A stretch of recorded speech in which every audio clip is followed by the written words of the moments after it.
Going back to the channel, so I've got a Seiko tuna, solar tuna, Sne498. Kind of reminds me of the old gold tunas back in the day, 1978, when they first came out with their first quartz tuna. But what I wanted was an everyday Seiko, beater type watch that I can wear that looked good and would always keep time, like a grab and go watch. And some of you may like quartz, some of you may not.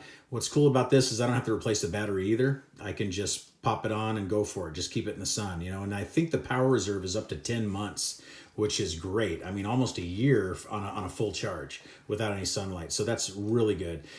Dimensions on this bad boy. Let me show you that. Dimensions. And it doesn't wear all that bad.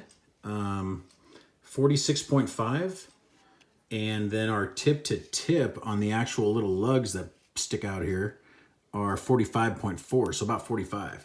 And then our thickness, it is not all that thick. It's at 11.8. So very good measurements. I wore it a few times and I was very pleased with it. In fact, let me put it on my wrist right now. I really like how it fits my wrist. I was always afraid of the tuna just because they're monster. I mean, they're big watches, but this thing actually wears really nice and it doesn't stick up all too much, so it's very wearable. Now I put it on an Uncle Seiko strap with their Uncle Seiko black buckle. Okay, I think it just looks better than the gold one. Okay, so my preference on that one, just thought it would look better. Now it's got a 120 click bezel. Let me demonstrate that real quick. So 120 click, and the action is really good. Very, very good. And I'll show you the loom in just a moment. So there it is lined up. Really no back play. It's loomed up from the 12 o'clock to the 15 on the bezel. So we'll show you that. The loom is really good on this. I mean, it's a Seiko, so it's going to have really good loom.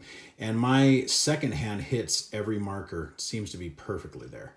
Okay, you guys see that. So, and then you have the date down there at the 4 o'clock. So I don't know. I'm pretty happy with this. It's a good everyday piece. Can't really complain about it. There's your case back there. So not too bad. Movement Japan Air Diver. So not bad. And I really like the strap that I put on here. I think it's very cool.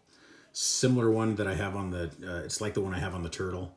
And then there's your lugs. And it's drilled lugs, which is cool. So it's real easy to change out a strap. And you can change these bezels out. People put metal bezels on them. And you can always do that. I thought about that too. I mean, if I didn't want that plastic look to it, it would look even more like the golden tuna. So let's do a loom shot real quick. Of course, I'm not going to put it on the time grapher. It is a quartz, so we're not going to do that, but let's loom it up. I already had it on the wrist, and then we can close. And so this is just going to be like a everyday beater type of watch. You know what I mean? Just something to throw on, grab and go. Good to take with you, to the range or anywhere, mountains, just go hang out with it. There we go. Now look at that loom. Oh, only Seiko does loom like this. I love that bezel. Now, too bad they couldn't go all the way around. Maybe they will in the future. But look at those loom plots, big old thick loom plots. Those hands, I mean, just amazing. I think they did a great job with this one. Let me turn the lights back on. And I had errands on the channel before in the past, maybe a year ago, for review. So that was one of the reasons, because I already knew what I was getting into.